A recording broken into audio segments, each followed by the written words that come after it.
Nous sommes à Berlin, le samedi 6 juillet 1940. Un grand jour dans l'histoire du Troisième Reich. Le chancelier Adolf Hitler, debout dans sa voiture décapotable, est accueilli en héros. Depuis quelques semaines, ses troupes occupent la France, la Belgique, les Pays-Bas et le Luxembourg. La personne qui fait ces images amateurs a le grand privilège de filmer son arrivée depuis une fenêtre de la chancellerie. C'est une femme qui est derrière la caméra. Son nom, Eva Braun. La caméra qu'elle utilise est un cadeau d'Hitler. Elle est sa maîtresse. Les voilà filmés tous les deux au Berghof, le luxueux chalet que possède Hitler dans les Alpes bavaroises. Officiellement, le Führer vit seul, et Eva Braun est l'une de ses secrétaires. Elle a 23 ans de moins que lui. Leur liaison, qui remonte au tout début des années 30, ne sera connue de leur vivant que par un petit groupe de personnes. C'est surtout au Berghof et dans ses alentours que, passionnée par l'image, Eva Braun tourne quantité de films amateurs, le plus souvent en couleur, sur ses amis, sa famille, ses loisirs dans la région. Au milieu de toutes ces prises de vue, bien faites mais plutôt banales, il y a Hitler et quelques-uns des plus hauts responsables du régime nazi. Mais ces images, que révèlent-elles des relations que le dictateur entretient avec ses proches, ses ministres et ses autres visiteurs? Eva Braun est-elle libre de filmer ce qu'elle veut et quand elle le veut?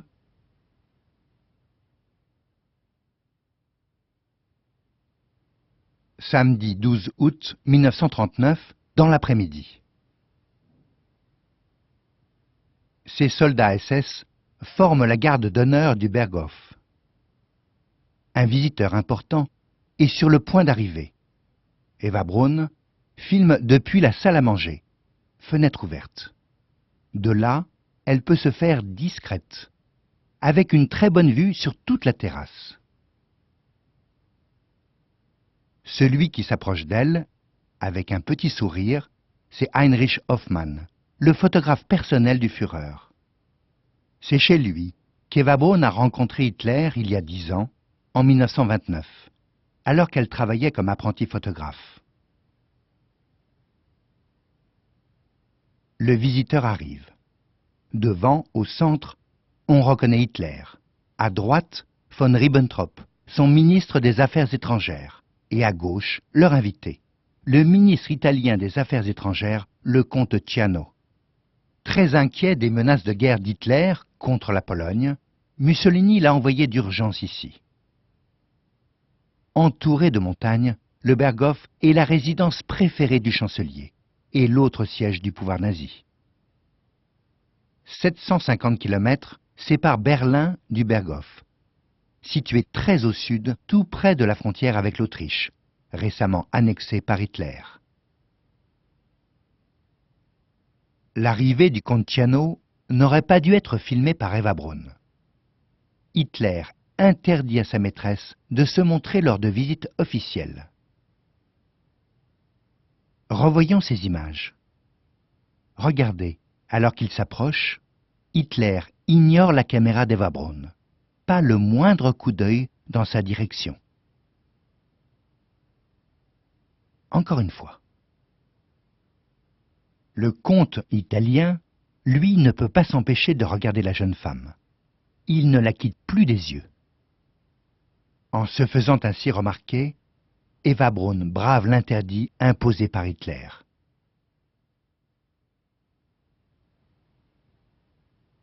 Nous sommes maintenant sur une autre terrasse du Berghof et l'ambiance est beaucoup plus décontractée. Ces images sont prises quelques jours après la visite du comte Ciano. La preuve, c'est ce magazine. Regardez de plus près, on peut lire son nom, Die Woche, qui signifie la semaine. et sa date de parution, 16 août 1939. Avec sa caméra, Eva Braun s'approche très librement de ceux qui sont là. Il y en a qui sont tout sourire. D'autres se montrent même un tantinet cabotin. La maîtresse d'Hitler est bien connue de ce petit cercle qui compte des amis intimes du dictateur, des employés fidèles et un ministre. Revoyons ces images depuis le début. Debout, celui qui tient des papiers, c'est Walter Ewell.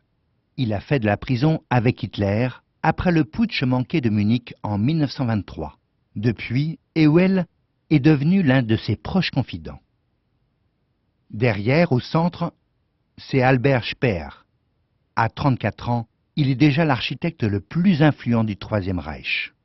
Il a un atelier et une maison à quelques centaines de mètres du Berghof. Le Führer ne peut plus se passer de lui. Ici, à gauche, on reconnaît Hoffmann, le photographe. Et à droite, le ministre von Ribbentrop. Dès l'instant où Hitler se montre sur la terrasse, Eva Braun en profite et braque vite sa caméra sur lui. À ses côtés, c'est Max Amann, l'éditeur de Mein Kampf, dont les ventes rapportent chaque année des fortunes. Hitler n'a pas le temps de se mêler à ses invités. Von Ribbentrop attend son tour pour le voir. Encore récemment, le chancelier recevait ici de simples citoyens. Dans ce film financé par le régime nazi en 1938, nous assistons à une visite organisée pour la Ligue des jeunes filles allemandes. L'inscription de toutes les filles de 14 à 17 ans à cette ligue est une obligation. Hitler les accueille lui-même au pied de la résidence. Et quelques-unes ont l'immense privilège de prendre la pose à ses côtés. Pour les services de la propagande, faire ce genre d'image avec Hitler, c'est précieux. Il est indispensable de montrer qu'ici, le chef de l'Allemagne n'est pas coupé de son peuple, que le Berghof n'est pas une forteresse inaccessible. À côté d'Hitler, c'est Martin Bormann, le second maître des lieux. Hitler lui a confié la gestion de son domaine. Et récemment, des travaux considérables ont été décidés. À quelques centaines de mètres du chalet d'Hitler, d'énormes bâtisses sont aménagées en casernes. Il est prévu de pouvoir y loger plusieurs milliers de soldats. Le Berghof et ses abords sont transformés en un véritable camp retranché. Le Berghof est là. Juste à côté, le bâtiment de la garde personnelle d'Hitler. Ici, la caserne. Et un hôtel pour les invités. Seuls quelques privilégiés ont une demeure à proximité. Voici la maison de Bormann, celle du ministre Göring et celle d'Albert Speer. Au nord, à une demi-heure de marche du Berghof, il y a un pavillon de thé. Et à 2 kilomètres au sud, perché sur les hauteurs, c'est le chalet parfois nommé Nid d'Aigle.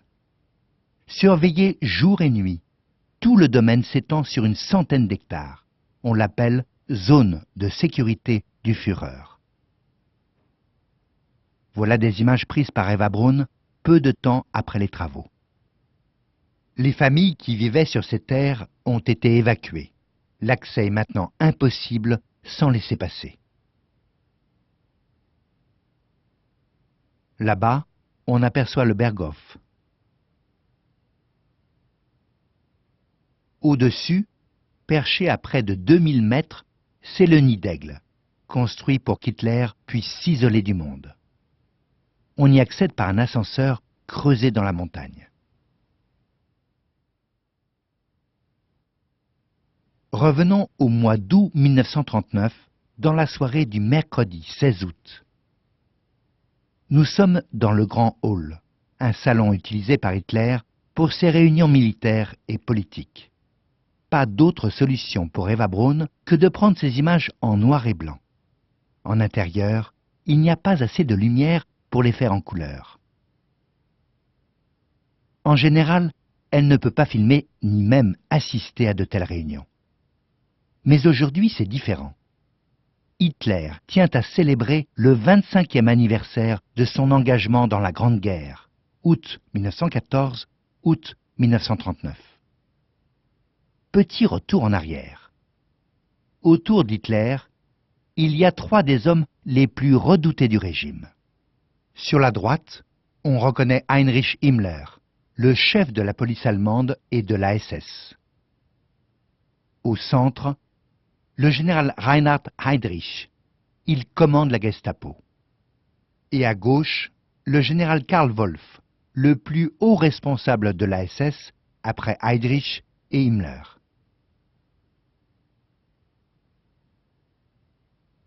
Eva Braun n'est pas la seule à faire des images de cette réunion. Regardez, derrière, tout au fond, on aperçoit une femme qui filme elle aussi. Autre chose. À gauche, c'est un écran. Parfois Hitler et son entourage se font projeter des films d'actualité. Parfois des films de long métrage et parfois aussi des images tournées par Eva Braun.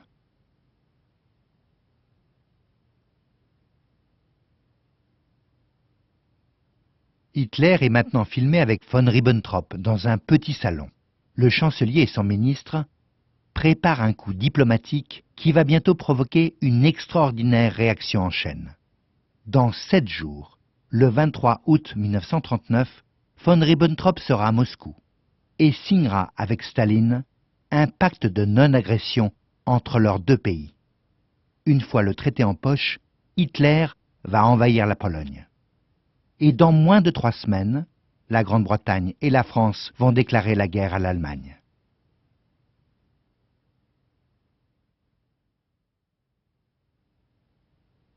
Quatre mois plus tard, le dimanche 31 décembre au soir, dans le grand hall, Hitler présente ses vœux à l'ensemble du personnel. Depuis l'entrée en guerre, en septembre, Hitler a passé très peu de temps au Berghof, mais il tenait absolument à être là pour le réveillon.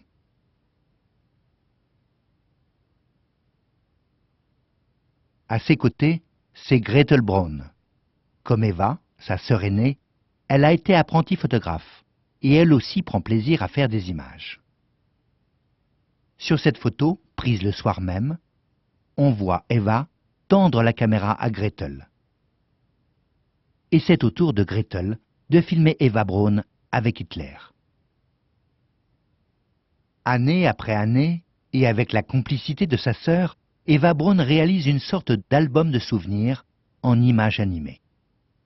Hitler assiste souvent aux projections organisées par sa maîtresse, et il veut voir les films qu'elle tourne en son absence.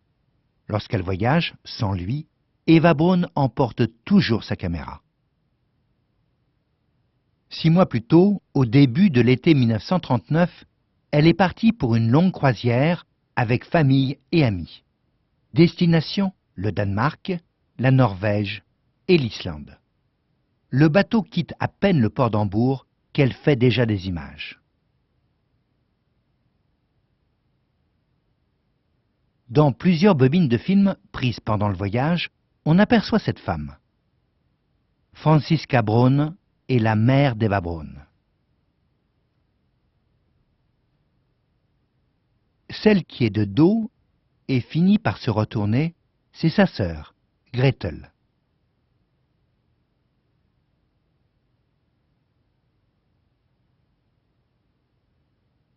Et là, on reconnaît Eva Braun, qui n'oublie jamais de confier sa caméra pour se mettre un peu en scène.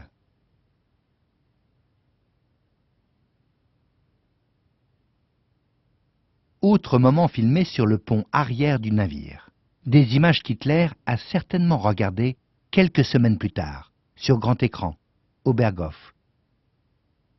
C'est ce que l'on appelle un baptême de la ligne, une cérémonie un peu surprenante, organisée après le passage du cercle polaire. Comme le veut la coutume, tout le monde se déguise et les passagers subissent une sorte de rituel d'initiation. Ces messieurs sont rasés avec de grands coupe-choux. Et après, tout le monde à l'eau.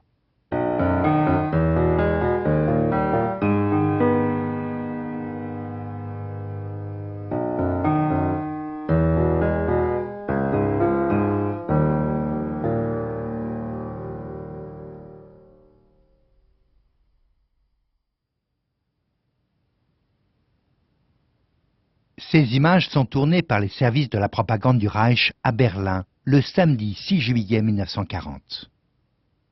Elles immortalisent un triomphe. Hitler est au sommet de sa gloire. En seulement quelques semaines, il a remporté des victoires décisives sur le front ouest, et la France vient de capituler. Aujourd'hui, tout est fait pour qu'il apparaisse au peuple allemand comme un héros, un chef invincible. Tout le long du trajet entre la gare et la chancellerie, les rues sont pavoisées de guirlandes et d'oriflammes nazis. Et il y a un monde fou pour l'acclamer.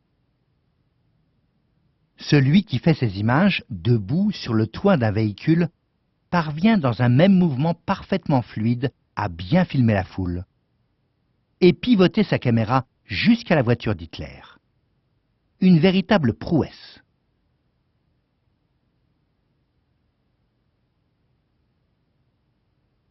Diffusé dans les salles de cinéma en Allemagne et dans les pays amis, ce film va servir à montrer combien Hitler est vénéré. Sa voiture franchit maintenant les grilles de l'entrée de la chancellerie. Petit retour en arrière. Un instant. De cette fenêtre, Eva Braun fait aussi des images de cette arrivée avec sa caméra amateur. Et elles sont en couleur.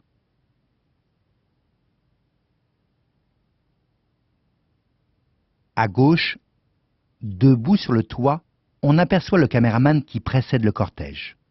Mais son véhicule s'arrête là. Eva Braun est la seule aujourd'hui à pouvoir filmer de l'intérieur de la chancellerie. Depuis peu, elle a même pu emménager dans les appartements du chancelier.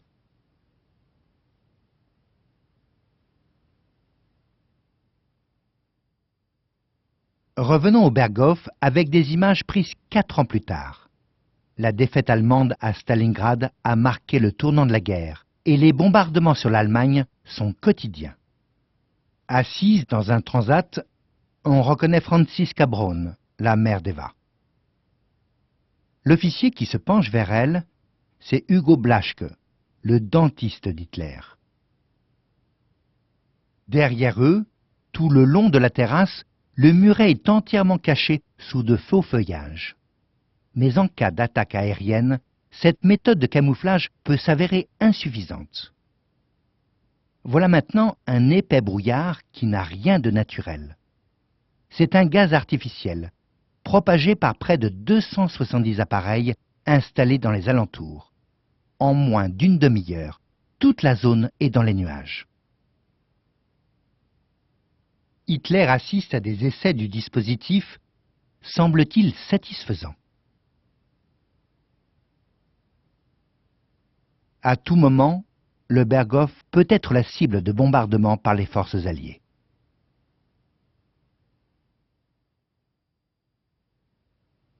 Samedi 3 juin 1944.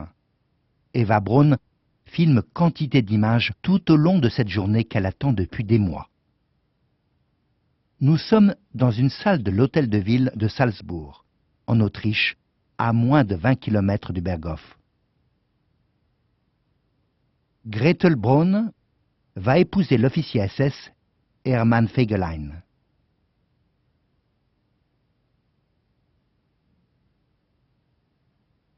Assis à côté de Gretel, c'est Himmler. Il est témoin. Et à droite, l'autre témoin, c'est Martin Bormann. Son pouvoir est tel qu'aucun responsable du régime ne peut plus voir Hitler sans passer par lui. Hitler n'assiste pas à la cérémonie. Il est préoccupé par la situation désastreuse de ses armées. Ce n'est qu'après qu'il reçoit les jeunes époux au Berghof. Cette union n'est pas sans avantage pour lui. Gretel, devenue l'épouse d'un haut gradé, la présence de sa sœur, Eva, paraîtra plus légitime dans les cercles militaires et politiques de Berlin.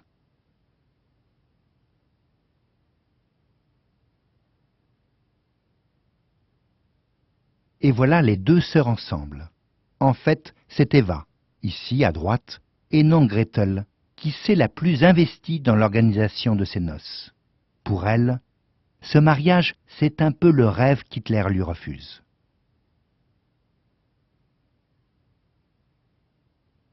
Les images prises ce samedi 3 juin 1944 sont parmi les dernières qu'Eva Braun filme. Les festivités vont se prolonger jusqu'au 6 juin, jour du débarquement des forces alliées sur le sol français en Normandie. Nous sommes au crépuscule du régime d'Hitler.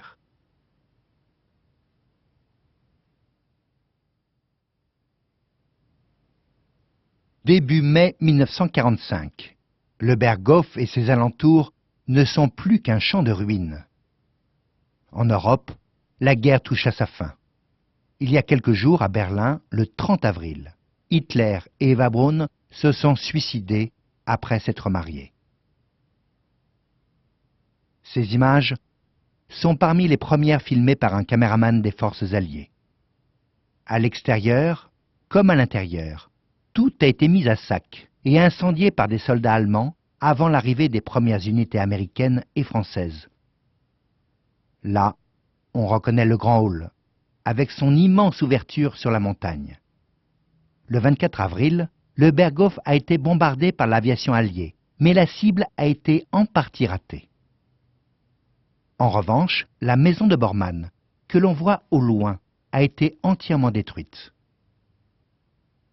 Pendant des mois, simples soldats et hauts gradés des armées françaises, américaines et britanniques viendront visiter le Berghof et se faire filmer devant ce bâtiment, symbole du pouvoir nazi.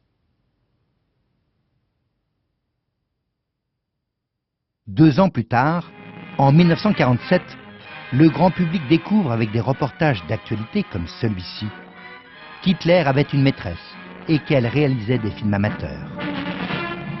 Out of the wreckage of Hitler's Germany comes one of the most amazing intimate film records of modern times.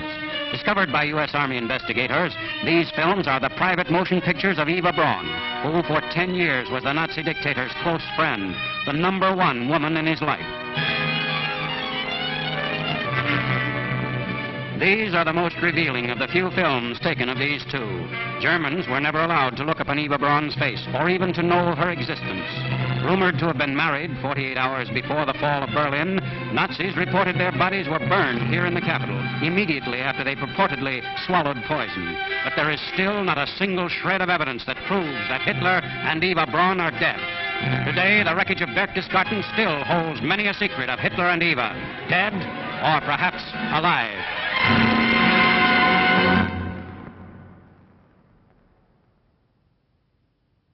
Les spectateurs de 1947 n'ont pas vu ces images en couleur. Ils devront attendre encore longtemps avant de savoir qu'Eva Braun avait enregistré autant d'heures de film. Devant sa caméra, Hitler apparaît comme on ne l'a jamais vu, presque comme un homme ordinaire. Au fil du temps, des visiteurs importants et réguliers comme von Ribbentrop, Himmler ou Goebbels se sont eux aussi habitués à la présence de la cinéaste amateur. Toutes ces visites filmées montrent bien que le Berghof a été un lieu essentiel dans la conduite des affaires politiques et militaires du Troisième Reich. En 1952, le gouvernement allemand fera complètement raser le Berghof et les ruines des installations militaires voisines. Seul le nid d'aigle, perché à près de 2000 mètres, sera épargné.